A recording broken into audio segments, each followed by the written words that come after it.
I see what's being so out here. Nothing. Me too. Brody and Anna stay last night. They said, all right, let's get to it. Let's rock through this so you can get some work done today. It is, oh my gosh, you guys, I can't believe I'm going to write this down. You ready for this? It is November 1st. We have to listen to that song later. Don't let me forget. You can officially start listening to Christmas. No, November. You had to know you were going to get that. Not until the day after. That's more important. That's when the Christmas tree goes up right after.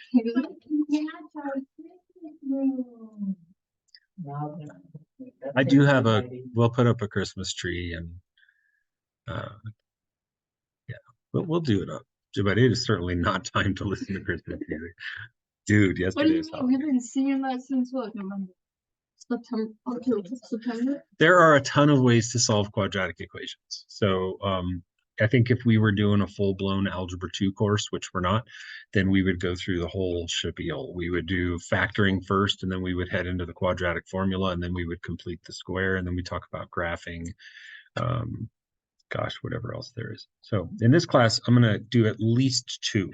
And that's probably, honestly, I shouldn't have even said at least. I think we're going to do 2. Today, tomorrow, we're going to practice factoring, solving by factoring. And then next week, we'll practice solving by the quadratic formula. And the reason I think the quadratic formula is so fantastic is because it empowers you to solve any equation. Factoring is sort of one of those things like today, it works when it's supposed to work. But when it doesn't work, then it feels pretty powerless to not have a backup plan. And then you go, well, now what do I do? Thanks a lot for. So that's where the quadratic formula kicks in. And then there's no equation in the world, no quadratic equation in the world that you can't solve. So let's get to it. Hopefully this doesn't take too awful long. So hopefully you've seen this before. I don't know. Here's an example of a quadratic equation. So this is what you've been doing up here on the TV for the last couple of days. That is not a quadratic equation. That, hope you're listening, is called a quadratic expression. If I asked you to do anything with that, I couldn't say solve it. I'm not allowed to. You cannot solve things that don't have equal signs. However, what we're working on today now is not factoring quadratic expressions, but rather, check this out, solving quadratic equations. The moment I put an equal sign in something, it becomes what we call an equation, and it can now be solved. Okay? People abuse and misuse that word all the time. Like you give them 2 + 2 and they say, do you want me to solve that? And they don't really mean that because that's not really proper, right? So let's get to it. Solving a quadratic equation, if you don't know the tricks, is really, really, really, really hard. You cannot use conventional methods. So like, don't write this down, but back in 9th grade, when I taught you or someone taught you how to solve equations, I could teach you operations that would get you there. And like in that red equation, operation number 1 would have been mechanically, let's add the 4 across to the other side. And we get 3x = 15. And then let's divide by 3 and we get x = 5, right? Like you know how to do that. You could do that in your sleep. The trouble with a quadratic equation is that you can't go with the idea like I did in the red equation of get y or get x by itself. Why not? Why can't I get x by itself in the white equation? Because what? Yeah, there's 2 versions of x. And so if I said to you get x by itself, I need you to understand that that's literally impossible to do. So that's why we have to approach this as a completely different portion of mathematics. This isn't about adding something to both sides and then dividing by 3, that cutesy little pre-algebra stuff. This is about. Do you say it was cute? Well, a little powder puffy kind of easy math. Like this, we got to have a bigger weapon for this fight. So here it goes. What we're going to do is we're going to factor the side that does not say 0, and I'll explain to you why in a second. So over here on the left-hand side, we have what we've been doing for the last 2 days. That is I said, what's the easiest quadratic I can write these guys? There it is. So on the left-hand side, the part I've underlined in yellow, you're going to factor that down. Again, all we've been doing for the last 2 days. So let's do it. We know that on the left side, we can put our 2 shells like this, right? And I'm going to keep saying we know because there's a lot of stuff that we know. I'll let you know when we're running out of we knows. But for now, I know that I have to put an X here and an X here. And you know from all your practice that we also have to put a plus here and a plus here. And the last thing that we know for sure is that the two numbers that go in these little purple blanks right here have got to multiply to make 21, right? So I think about there's not a lot of ways to make 21. I could use 1 times 21 or I could use 3 times 7. And I think it's probably obvious, assuming you've been practicing like you should, that the answers are 3 and 7. Now, this is the part of the lesson that I really want you to understand. I really want that.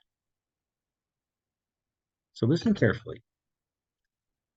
What we've gotten here is we've gotten a statement that two things multiply to make 0. And I'm going to color code their parentheses for you. I'm going to give this guy red. We'll call him Mr. Red. So everything in there is Mr. Red. And then we're going to call this guy Mr. Green. If someone walked up to you and said, no one ever would, by the way, because they would be crazy to do this. But if someone walked up and said, I'm thinking of a multiplication problem right now. I just multiplied two numbers and the answer was 0. Could you tell them exactly what their whole multiplication problem was? No. But could you tell them something about their multiplication problem? One of those things has to equal 0. And that's the part where I wonder if I lose a kid. How does that happen? Let's say it again. I have a red thing and I have a green thing that are multiplying to make 0, correct? Mm-hmm. So would you agree with me that it's a possibility that the red thing has to equal 0? Yeah. Would you agree with me also that perhaps I have it wrong, that in fact it's the green guy that equals 0? Yeah. But at the end of the day, we would all unanimously agree that one of those guys literally has to equal 0, correct? Or they both could, but in this case, that's not possible because there's no single number that can make Mr. Red and Mr. Green equal 0 at the same time. But you're right, Micah, that would be a possibility. So far, we just have to be on board with the fact that the red times the green equals 0. Therefore, either the red or the green has to equal 0. So let's do this. What number could you put right here where my red arrow is pointing to make Mr. Red, the entire Mr. Red equals 0? What could X be? So one of my solutions to this equation is -3. Sometimes people say, well, that doesn't make sense. Like, I don't understand why that works. Don't you fall asleep on me? These people sit like that. They tend to go out. Okay. I'm sorry that you're tired. I feel for you. It's okay. So people look at this and say, I'm not sure I buy that. Like, why does that work? Well, look at the number I just put a red box around and let's put it right where the red arrow is pointing. In fact, here, I'll highlight it. I'll put a little red circle around it right there. Take that X and turn it into -3. -3 plus 3 equals 0. So if the entire red parentheses becomes 0, I don't give a rat's fat backside what the green equals because 0 times anything still equals 0, right? And then I can flip it in the other direction and I can say, well, maybe I had it wrong. Maybe it's the green guy that equals 0. So what could you put right where my green arrow is pointing? Yes, so if X were -7, then obviously -7 plus 7 makes the green set become 0. And then again, I don't care what the red set is because anything times 0 is going to give me 0. Either of these numbers, I'm going to put big white boxes around them. Either of these numbers at the bottom of the screen can solve the equation. Therefore, they're both what we call solutions. Got it? That's how you solve a quadratic equation. Let's practice that again. And again, so you're just finding what X would to cancel. We're trying to figure out what X is, yes, to make the equation work. You would. The solutions are in the white boxes. I realize that maybe I just hustled through the end of that there, but the white boxes are the answers. So these problems are going to have 2 answers today and tomorrow. Quadratic equations will always have 2 answers. Right?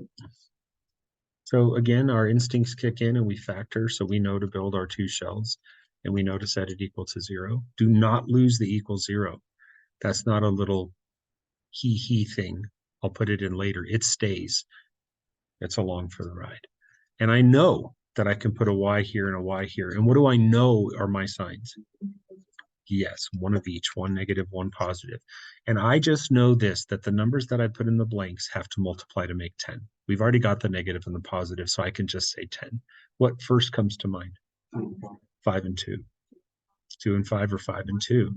There you go. But the 5 and 2 feel pretty rad because 5 and 2 are 3 apart. And you look in the middle and you're like, hey, there's a 3 in there. Yeah. So I'm feeling the 5 and the 2. And I want to put the 5 with the minus and the 2 with the plus because I want the 5, the minus, to have more pull to cause the answer to be negative. So what would you say, based on what I'm underlining in red, is one of my answers to this equation? Nice job. And what would you say, based on what I'm underlining in green, is the other answer? Good job, you guys. That one took a lot less time, right?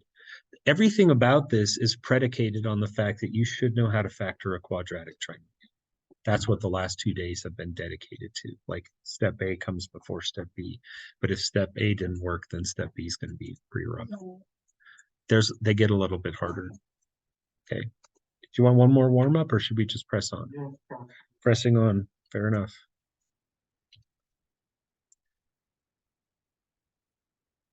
So what I tried with my note card here today is to give you a full sample platter of everything you'll see in your assignment. So here we go.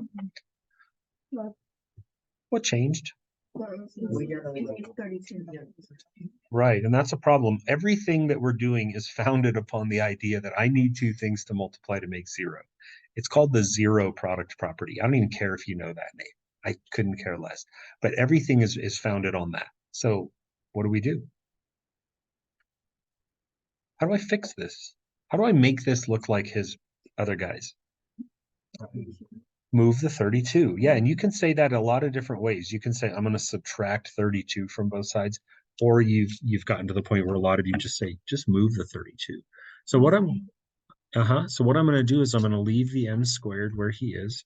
I'm obviously going to leave the minus 4m where he is, but as the 32 airdrops himself across the equal sign, he says, hey, make sure you change me to minus 32. And now we're equal to 0. Slick, right?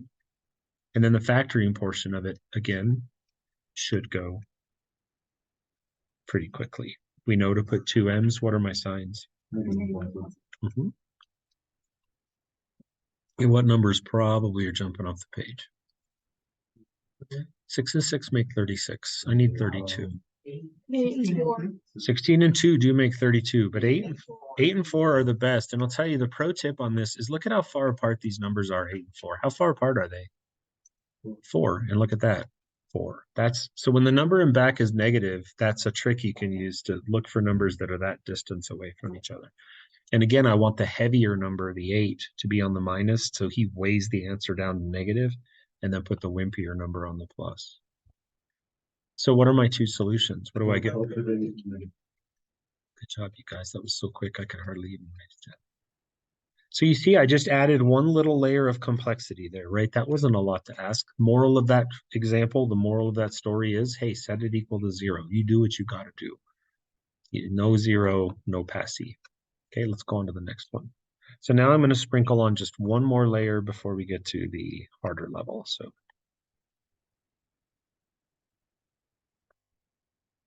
this one's just a mess, right? So some teachers teach a whole lesson on this. They give one whole day for practicing what's called setting equal to 0. I don't think we need a day. We need a few minutes. So again, my thinking is I want this to say blah, blah, blah equals 0, right? So I'm thinking about just murdering off the entire right-hand side. No, close though, buddy. You forgot to move the negative 4x and make him positive. So my thinking is that this x that I'm going to put a yellow egg around, he basically says, I'm not where I should be. I want to be over there with my homie 10x. And we want to be right next to this awesome guy x squared. So we add the 4x across, right? Remember, you don't have to show that work. We're far past that point. But when you move the negative 4x, he joins forces with the 10x and actually becomes a plus, giving us plus 14x. So mission 1 accomplished is I got that negative 4x situated into his proper home. But I'm not out of the woods yet because I got another guy gone rogue. This time I had 2 rogue agents here. What do we do with this negative 48? Same thing, add him to the other side, move him to the other side. You phrase that however you like, as long as you get him where he belongs with the correct sign. So at the end of all of this, I'm going to put a new plus 48, and now I've completely demolished the right side, and I'm good to go. So far, so good? All right, factoring on this one should be absolutely nothing. Let's set it equal to 0, stick in our x's. What are our signs?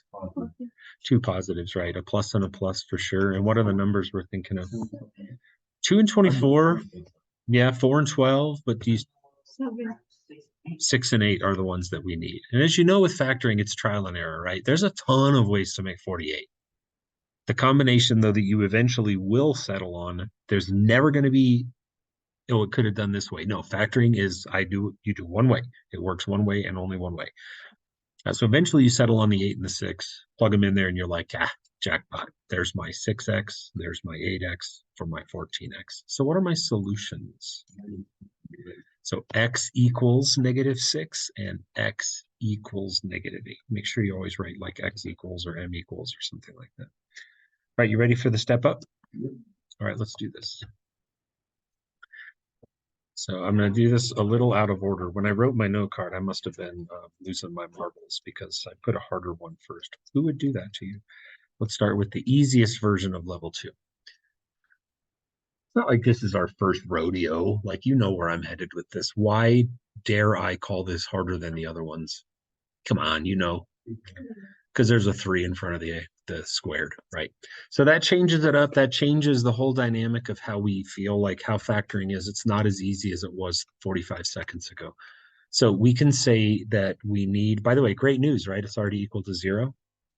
Great. So we can put a 3K here and a 1K here. Can you tell me what my signs are for sure? They are both negatives. Like, I agree. The plus on the 10 told me that they were both the same. And then the minus on the 11 was like, I got you. They're both minuses. And there's not a lot of ways to make 10. 1, 10, 10, 1, 2, 5, 5, 2. And you want to do what? 5 and 2? So Aiden hopped ahead of us here. He's pretty good at factoring, and he jumped in and said, let's just get right to it. If we stick in a 5 and a 2, let's verify that Aiden hasn't lost his marbles, which of course he has not. What do the 2 in the middle make? -5K. And what do the 2 on the outside make? -6K. And if you add the -5K to the -6K, you do in fact get exactly what we wanted, -11K. Now, if this were just a factoring problem, watch the TV really closely right now. If this were just a factoring problem, I would pat you on the back and say, great job, you're done. But it's not a factoring problem. It's a problem with a greater purpose. And that purpose is to figure out what X is. So factoring serves a part in that. But the answers themselves are what come from these parentheses. And you could get a little confused on this next step. So here we go. I'm going to underline this one in red. Don't daydream now, because this is where people get a little confused. It won't last because you'll figure it out. But does anyone know what the red underline thing gives me for a final answer? It is a fraction, Diedrich, exactly. So if I covered this up, watch again the TV if you'd be so kind. If this 3 went away, what would you say is the answer that we would get? Just 5. So since there's a 3 in front of the K, you have to divide by 3. So one of our answers is K equals 5/3. You always divide by the number that's in front of your variable inside of a factor. And the next one, yeah, we don't need any explanation for that. The green one here is just K equals 2. Okay, so difficulty went up a little bit. Okay, not bad though. Let's try this one. And this difficulty is going to go up yet again. We're stepping it up a notch. Is this all we're doing tomorrow? Yeah, today and tomorrow we're just going to solve quadratic equations. Let me see. I'm having the state. Right. Yeah. Yeah. That's fine. So can you see 2 things that I'm impressed if you can answer both of these questions? That means you're a really good listener. Can you see 2 things that raise a flag of concern? The 6 in front of the n squared. There you go. You nailed it. Those, when I write a problem like this, I think two things. I think let's make sure we respect the 6 in the front because he's going to be a problem. And let's also make sure we respect the fact that the 25 is out of place. So let's get to it. Job 1 always is to set it equal to 0. So as annoying as it is, we're going to recopy the problem. We have 6n squared still. We still have minus 35n. And what is going to be right next to it? Plus 25. Good job. Now, why is 6 a problem for us? Why do we? Good job, bud. Yeah. So you get the idea that when the number in front is not a prime number, like that last example was easy because the number in front was a 3. But a 6 is like, I don't know which one to pick. But like Micah said, we can at least take this to the bank. There are definitively minus signs. So that's nice. And now we're on a hunt for numbers that multiply to make 25. And my spidey sense tells me that, yeah, and I should probably start with the pairing of 5 and 5, and I should stay away from the 1 and 25 pairing unless I need it as a last resort. Let's try it out. So Micah has spoken and said, let's do this. Let's take these 5s right here and let's test drive them in the bottom. The best that can happen is it's right. And we're like, jackpot. The worst that can happen is it's wrong. And we go, oh, well, we try something else, right? Has Micah found the solution? Okay, so let's, I hope you all understand that that failed, right? Micah got minus 10 for the greens and minus 15 for the purples for a minus 25. But if we take these 5s and we transfer them up, then we have success, right? This time, what do the greens make right here? Nice job, negative 5n. And what do the purples make? And when you add those together, that's where we say, awesome, dudes. There's our negative 35. So factoring is an important part, but it's not like the end game like it was yesterday, right? Yesterday, it was just, we're done. Today, you'll notice your teacher set a very bad example. What did your teacher forget to put up here? 0. Yeah, I was telling you, bless you, I was telling you not to forget it, and I did. I apologize. So make sure you, yeah, so I would take points off myself. So yeah, make sure you keep the equal 0 around. I'm sorry that I failed you. So the answers now are what we're going to pop out. And the answers, remember, are going to pop out just from each of the individual sets of parentheses. So what does red guy give us? Correct, 5 over 6. And then green guy is just regular 5. So you ready to jump to another level? Because this is about it. And then we'll have about, honestly, we're at about the peak now. The only thing I can do now is just start moving things around to be annoying. So I do have 2 examples in particular. This next one, I really, really, really, really, really, really need you to listen carefully. Okay, this one has there were a couple extras that I've left out that I thought were just in case fluffers. I always put just in case fluffers in there if I get the we need more help vibe. This is not a just in case fluffer. So yeah, I don't know. It's 8. Oh, is that yours? Yeah. Did you just now get up? Yeah. Wow. I need to start paying attention. I was like, that kid got on suddenly. Right?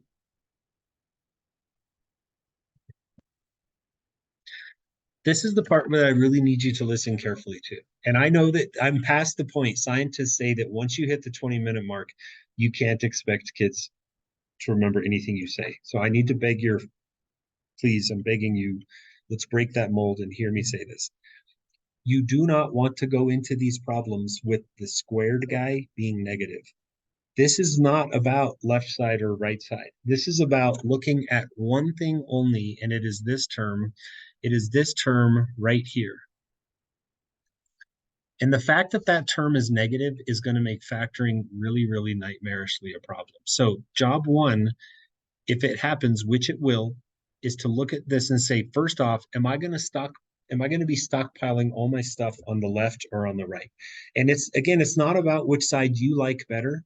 It's about which side the problem comes and talks to you and says, you shall move everything to this side. So are we all in agreement? Are we all in agreement that we have to move this red thing across to the left? Because what will that accomplish? It'll make him become what I want him to be. And everyone else can just cater. I understand that the term that doesn't have the squared and the term that's just the number, they can deal.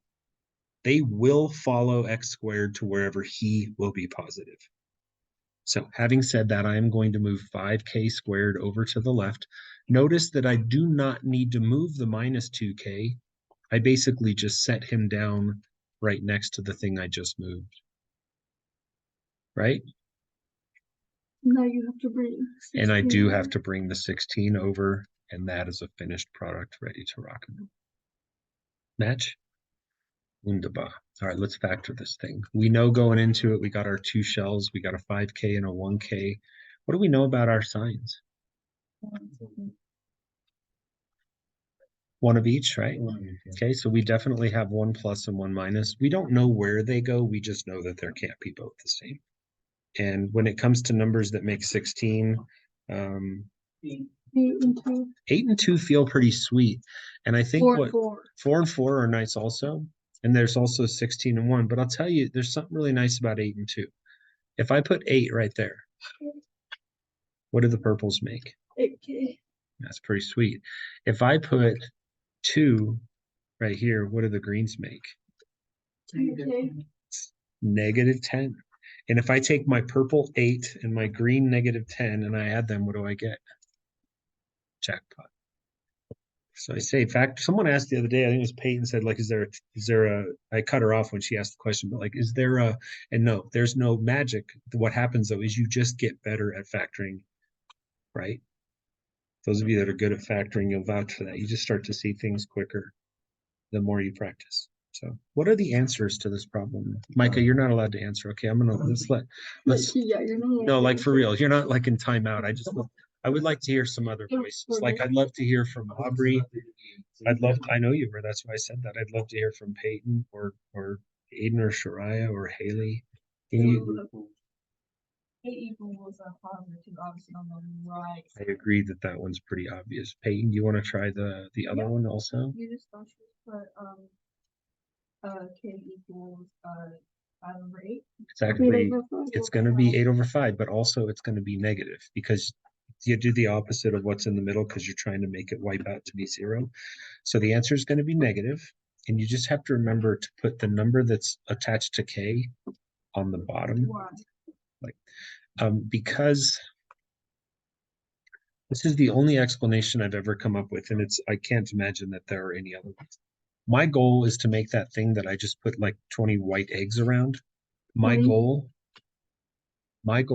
if you go back in time 15 minutes to the beginning of this lesson, my goal is to make it equal 0. So how would you solve this white equation? What would you do first?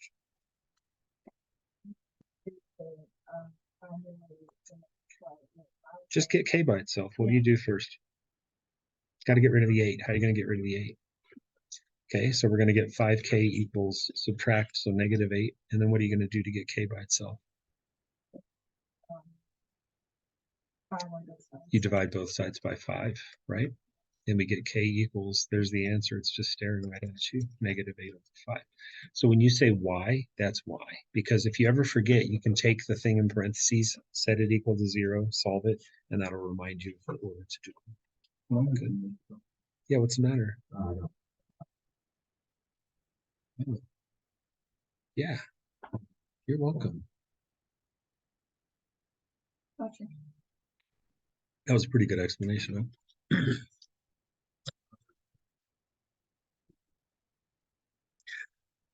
Generally, that's another really good question. I will speak for all math people here. Ready? Yeah. Thank you for taking the time to ask this question. This is correct. This is correct. But these are both answers that yearn to be better. The best answer is that there is not a math person alive that can tell you, I mean, they can't be honest when they tell you that the red thing is wrong. It is correct, but we don't like it. And there is no math person alive that would dare tell you that the green thing is wrong. But every math person would tell you that the yellow one is the best. If you have a fraction that's negative like that, don't assign it. Let the reader of your fraction make their own choice. Great question. Rarely do people actually take the time to ask that. So negative should always go up front. Right, I think I got one more and that's it. And then he saw work time.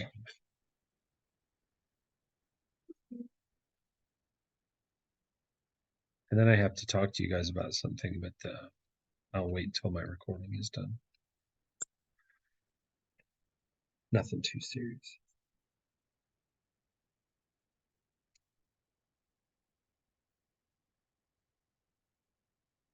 So this is at the end of my note card, which means like, okay, this is it. If we can do this, then we're ready to just do a whole assignment on this because now you understand the concepts.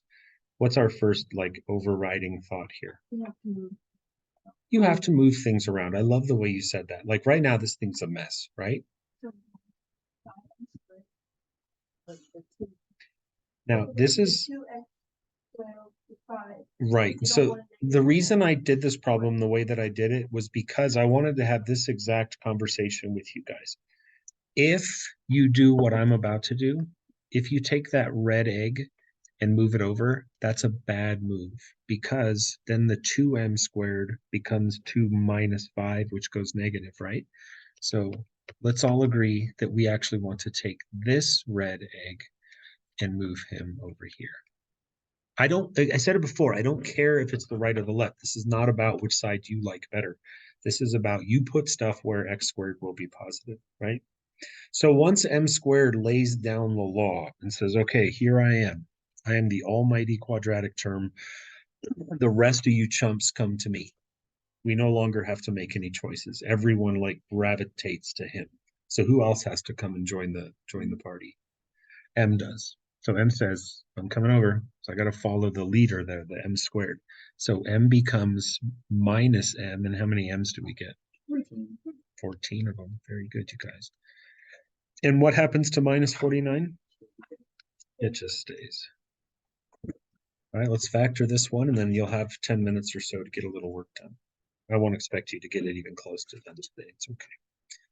So you can't mess that up. I know I say stupid things, but if you mess that up, then you're going to be trying to factor things that aren't factorable, and it gets really frustrating. So hold yourself to a supremely high standard when you're moving stuff around at the beginning. Try to be perfect. All right, let's do this. So I know I need my parentheses. I know that since 3 is prime, that it has to look like this. What do I know about my signs? I did it again. Thanks, Foxer. One of each, right? So there's one positive and one negative. Good. And there's not a lot of ways to make 49. You should always, always, always think about the closer numbers. So given the choice of a 1 and a 49 that are really far apart, or a 7 and a 7, you should always instinctively pick the closest pairs. I'm not saying that they'll always work. They just tend to work more often. So let's just go in here and say, whatever, 7 and 7. 7 times 7 makes 49. Does this work? It does not work. What do the greens make? And what do the purples make? 21. And what is 7 minus 21? Minus 14. And I didn't want minus 14. I wanted plus 14. No, don't. They still have to multiply to make 49. Remember, what we get when we do green and purple is we got minus 14m. If you get the, I have to use air quotes, if you get the right number with the wrong sign, don't move anybody. Don't change anybody other than the signs. Plus and minus needs to be flopped to minus plus. Because now the greens make the weak minus 7 and the purples make the strong plus 21. So the purples win the fight, which is what we want. So what are the answers? Shariah, what are we going to get out of this red one